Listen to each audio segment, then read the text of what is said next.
bagaimana sikap kita, bagaimana seharusnya sikap kita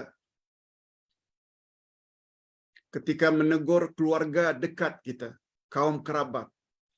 Apakah ibu bapa, uncle, auntie, adik-beradik, tentang adat yang mereka lakukan yang mengandungi unsur-unsur syirik. Tak tegur macam mana, Pak Ustaz? Hadirin dan hadirat, jawapan singkat Ustaz. Syirik sangat berbahaya. Ia satu-satunya dosa yang Allah tidak bersedia memaafkannya bila mati tak tobat. Syirik juga boleh mengakibatkan semua amal saleh kita musnah, hancur, tidak ada value, tidak ada nilai di sisi Allah. Kalau kita takut syirik, kita akan jauhi syirik. Sebab kita sayang pada diri kita supaya jangan masuk neraka.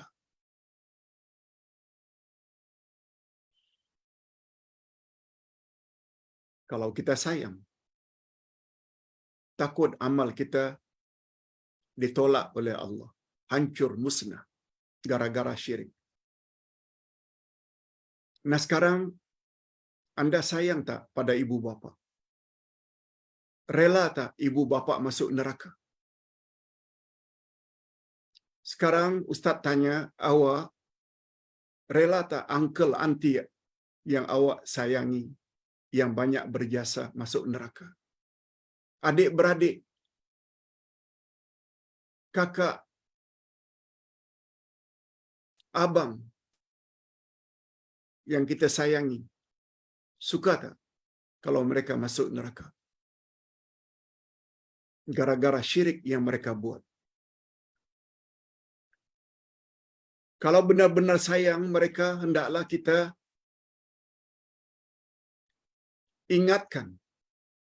Nah, mengingatkan ini yang namanya dakwah. Yang selalu kita sebut dengan mengajak. Dakwah itu maknanya mengajak.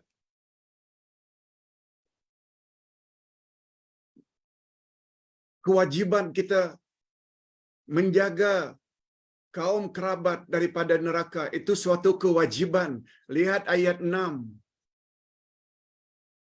dari surat At-Tahrim. Ya ayyuhalladzina amanu qu anfusakum wa ahlikum nara. Orang-orang yang beriman, jagalah dirimu dan ahli keluargamu dari api neraka.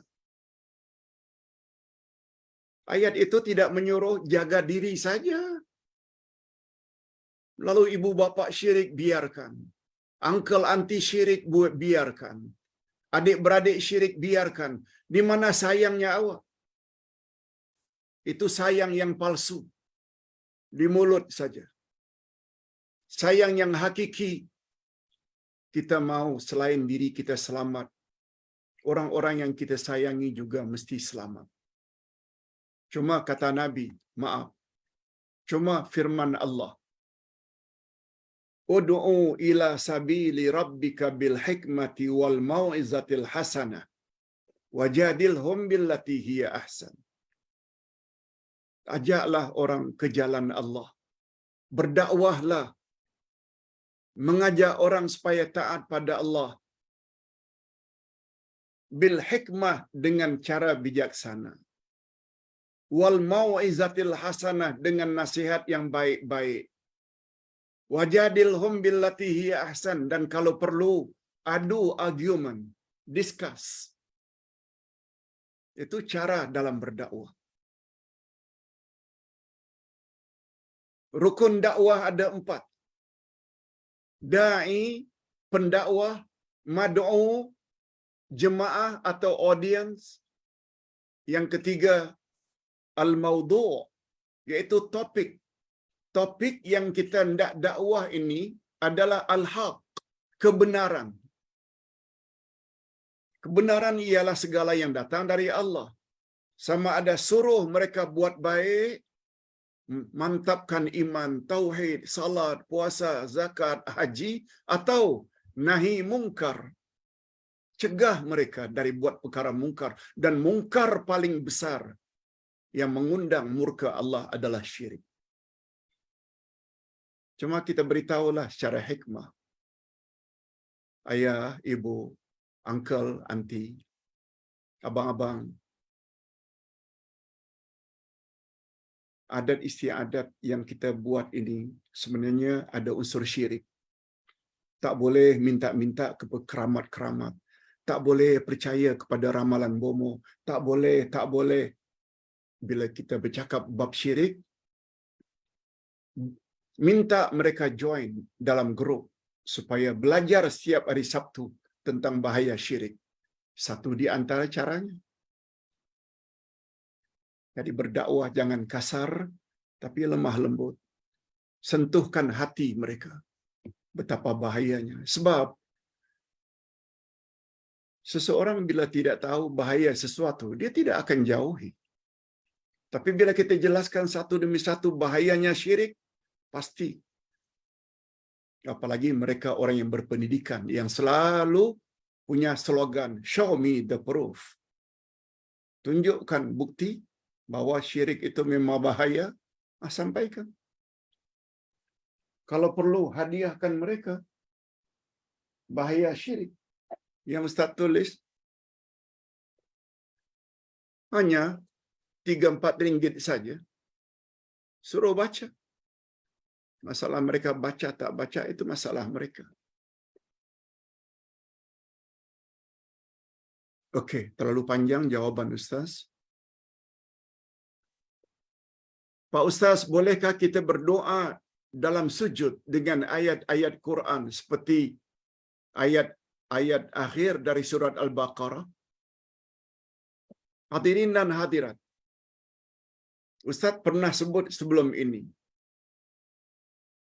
tempat yang paling bagus kita berdoa adalah ketika kita sedang sujud. Nabi SAW yang bersabda, aqrabu ma yakunul abdu min rabbihi wa huwa sajidun. Faksirud du'a. Rawahu Muslim. Tempat yang paling hampir antara manusia dengan Tuhannya adalah ketika dia sujud. Faksirud du'a. Perbanyakkan doa di dalamnya. Okey. Pertanyaan, bolehkah dalam sujud kita berdoa dengan ayat-ayat Quran? Para ulama berbeza pendapat. Ada yang mengatakan tak boleh. Tapi tak bolehnya itu, larangan itu hanya membawa makna makruh, bukan haram. Sebab Nabi bersabda,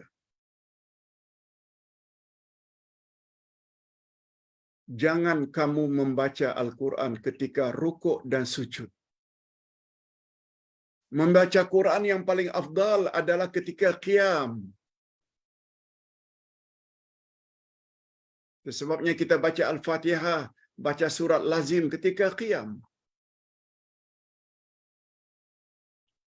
Tetapi Pak Ustaz, boleh tak doa dari Al-Quran kita baca dalam sujud?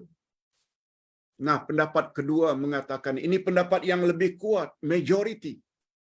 Termasuk mufti-mufti di Timur Tengah.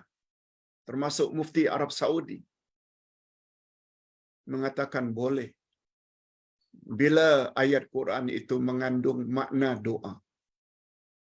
Bukan bermakna kita membaca Quran, tapi kita berdoa. Cuma doa itu terdapat dalam Al-Quran. Rabbighfirli wali walidayya warhamhuma kama rabbayani saghira. Rabbana atina fid dunya hasanah wa fil akhirati hasanah wa qina adzabannar. Kalau dengan tujuan kita baca itu adalah untuk doa, sedangkan Nabi suruh kita banyak-banyakkanlah doa dalam sujud, tidak ada masalah. Lebih-lebih lagi ayat terakhir dari surat Al-Baqarah. Rabbana la tu'akhidna in nasina aw akhtana wa rabbana wa la tahmil alaina isran kama hamaltahu 'ala alladhina min qablina Rabbana la tu'akhidna in nasina aw akhtana Rabbana wa la tahmil alaina isran kama hamaltahu 'ala alladhina min qablina Rabbana apa lagi sampai akhir ayat. La yukallifullahu nafsan illa wus'aha laha ma kasabat wa 'alaiha maktasabat. Rabbana la tu'akhidna in nasina aw akhtana. Rabbana wa la tahmil 'alaina isran kama hamaltahu 'ala alladhina min qablina. Rabbana la tu'akhidna in nasina aw akhtana. Rabbana wa la tuhammilna ma la taqata lana bih wa'fu 'anna waghfir lana warhamna anta maulana fansurna 'alal qaumil kafirin. Sangat bagus maknanya. Bila kita baca dalam sujud, niat kita, niat doa, confirm, hukumnya boleh. Pertanyaan berikutnya, Pak Ustaz, kalau kita ada duit,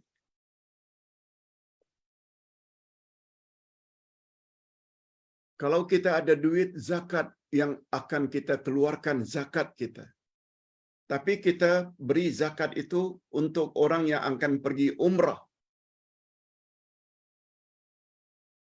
atau haji.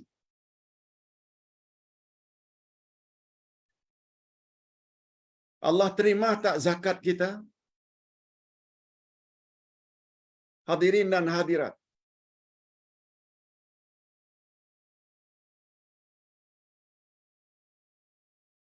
Semua kita tahu bahwa orang yang layak menerima zakat adalah 8 golongan. Kalau tak salah ayat 63 dari surat At-Taubah atau An-Nisa. Inna sadaqati lil fuqara wal masakin wal 'amilina 'alaiha wal mu'allafati qulub bihim. Fakir, miskin, amil, mu'allaf, orang yang banyak hutang, orang yang kehabisan biaya dalam perjalanan, dan orang-orang fi sabilillah.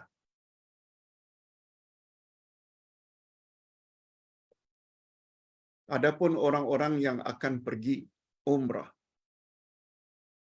mereka tidak diwajibkan pergi umrah. Oleh sebab itu, bila kita sokong dengan zakat,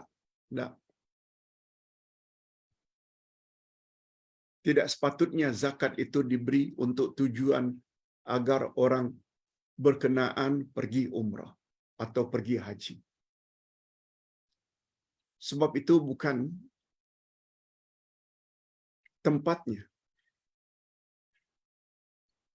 Mereka tak wajib pun. Tapi terhadap fakir, miskin sampai tak makan, boleh mati kalau tak makan. Dan orang-orang asnaf-asnaf lainnya. Tapi untuk membantu orang pergi umrah, mereka bukan termasuk asnaf yang layak terima zakat. Singkatnya macam itu. Tidak. Ustaz cenderung pada pendapat tidak layak zakat itu dikeluarkan untuk menghajikan atau mengumrahkan seseorang. Nah, yang terakhir.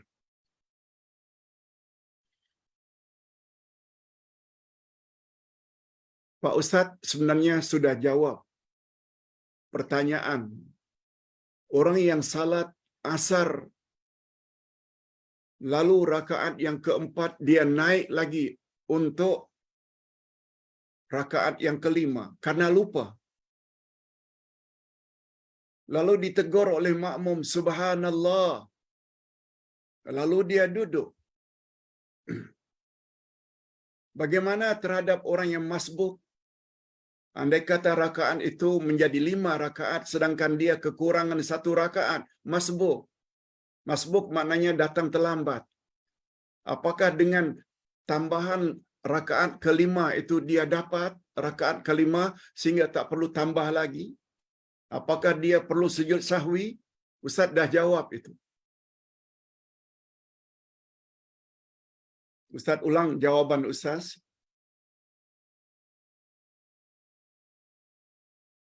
Orang yang apabila sudah terlanjur berdiri, dia tidak boleh duduk. Dia hendaklah berdiri. Walaupun ditegur, karena sudah terlanjur berdiri.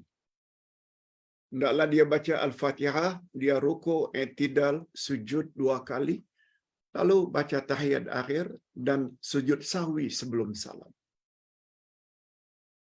Kalau itu terjadi, orang yang terlambat 1 rakaat, dah cover dah dengan rakaat yang kelima. Dan makmum tadi juga mengikuti sujud sahwi. Sebab Ustaz sebut, ju'ilal imam liyu'tamma bih. Imam dijadikan imam untuk diikuti. Nah sekarang pertanyaan. Jika imam yang sudah naik tadi tidak baca Al-Fatihah, begitu ditegur dia langsung duduk. Maksudnya langsung duduk, betul. Sebab sujud tadi sudah selesai. Yang berdiri langsung duduk. Lalu dia baca tahiyat akhir. Sujud sahwi. Persoalannya, yang jadi pertanyaan,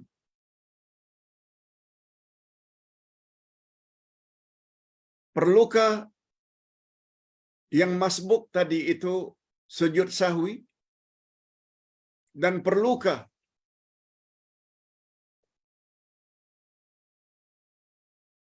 yang masbuk tadi baca Al-Fatihah? Sebab imam yang berdiri tadi langsung sujud, langsung duduk, dia tak baca Fatihah. Bila itu keadaannya,